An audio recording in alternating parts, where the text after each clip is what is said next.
Sardar Patel actually was opposed to going to the United Nations at all. He had resisted this in the case of Junagadh, and he had resisted this in the case of Hyderabad as well. And his logic was a logic of very basic realism, that India should not submit its issues to the judgment and to the interests of other powers. Sadly for all of us and for our nation, his caution was disregarded. And India, lulled by a sense of false internationalism, was set up by the United Kingdom, ably assisted at that time by Belgium, Canada, and the United States. What began as the Jammu and Kashmir question was conveniently changed to the India-Pakistan question, putting the two of them at par with each other, and with all the attendant implications. It took us a quarter century thereafter to settle the matter.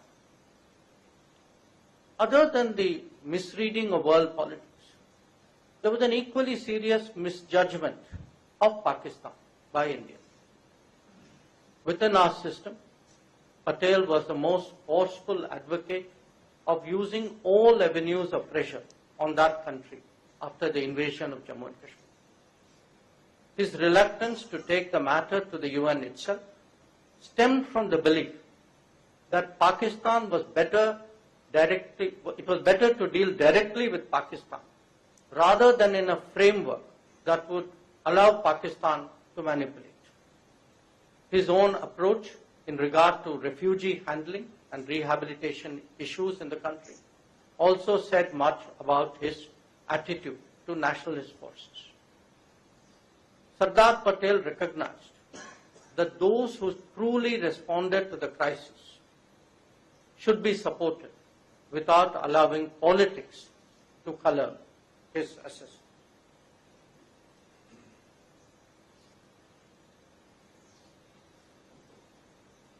Today, we may be tempted to speculate what Sardar Patel's approach would have been to Pakistan-related issues that came up in the decade after his passing away.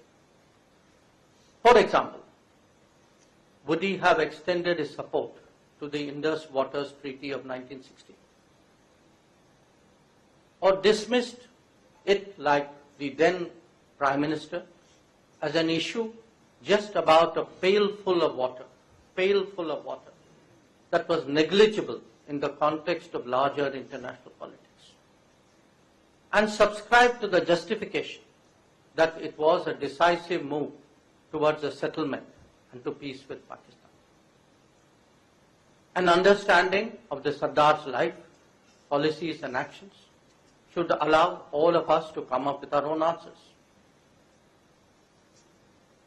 Like any neighbor, India would certainly like to have good relations with Pakistan.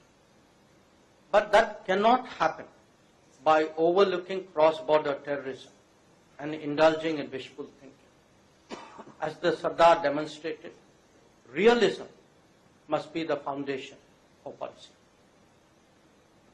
India's relationship with China is similarly an issue on which the Sardar Patel's instincts are on record. And they differ considerably from that of Prime Minister Nehru. The most cited example was, of course, their famous exchange of correspondence in 1950 on this matter. In Patel's view, India had done everything to allay China's apprehensions, but that country regarded us with suspicion and skepticism, perhaps mixed with a little hostility.